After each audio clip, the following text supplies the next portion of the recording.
નમસ્કાર દર્શક મિત્રો, તિલોક સત્તા શોમાં આપનું સ્વાગત છે। સામાન્ય માણસ માટે રાહતના સમાચાર સામે આવ્યા છે।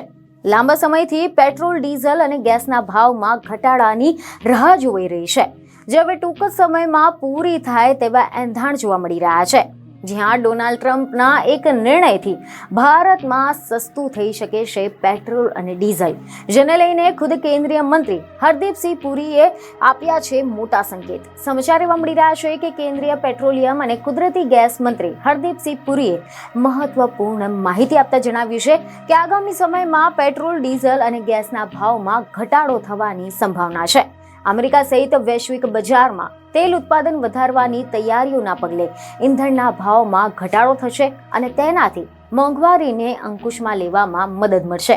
આ સાથે જ તેમણે પત્રકાર પરિષદને સંબોધતા જણાવ્યું હતું કે અમેરિકા સહિત વૈશ્વિક બજારમાં તેલની વધુ આવકના કારણે ઈંધણની કિંમતોમાં ઘટાડો થવાની સંભાવના છે, જેનાથી ફુગાવા પર કાબુ મેળવવામાં મદદ મળશે। ભારતે અમેરિકાના રાષ્ટ્રપતિ ડોનાલ્ડ ટ્રમ્પના નવા વહીવટી તંત્ર સાથે સંપર્ક સ્થાપિત કરી લીધો છે અને ઉર્જાના મોરચા પર ભારત અને અમેરિકાના સંબંધ વધુ મજબૂત થશે। ભારત આર્જેન્ટિના સહિત 40 દેશોથી તેલ આયાત કરે છે તેને દુનિયામાં પણ પર્યાપ્ત તેલ છે, જેથી તેલ ઉત્પાદક દેશ જે ઘટાડો કરી રહ્યા છે તેને પણ પોતાના નિર્ણય પર પુનર્વિચાર કરવા માટે મજબૂર થવું પડશે।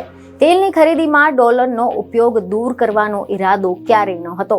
મોટાભાગના વ્યવહારો ડોલરમાં થાય છે અને હંમેશા ડોલરમાં થાય છે। આ સાથે જ તેમને પેટ્રોલિયમ મંત્રીએ વધુમાં જણાવ્યું છે કે અમેરિકામાં ટ્રમ્પે કહ્યું કે ડ્રીલ બેબી ડ્રીલ, જે વધુ ડ્રીલ કરવા અને વધુ તેલ કાઢવાનો સંકેત છે। તેઓ આંતરરાષ્ટ્રીય તેલના ભાવના ઘટાડો કરવા માંગે છે। તેથી મને લાગે છે કે વૈશ્વિક ઉર્જાની સ્થિતિ સુધરશે અને બજારમાં વધુ તેલ આવશે અને આશા છે કે આના કારણે કિંમતોને નીચે લાવવામાં મદદ મળશે। જ્યારે નીચા ભાવે પૂરતી માત્રામાં ઉર્જા ઉપલબ્ધ હોય છે ત્યારે તે ફુગાવાને નિયંત્રિત કરવામાં પણ મદદ કરે છે। ભારતનો પ્રાથમિક ઉદ્દેશ એ ફુગાવાને કાબૂમાં લેવા માટે નીચા ભાવે પૂરતું તેલ ખરીદવાનું છે। બીજને ખબર સાથે ફરી મળીશું। ધન્યવાદ।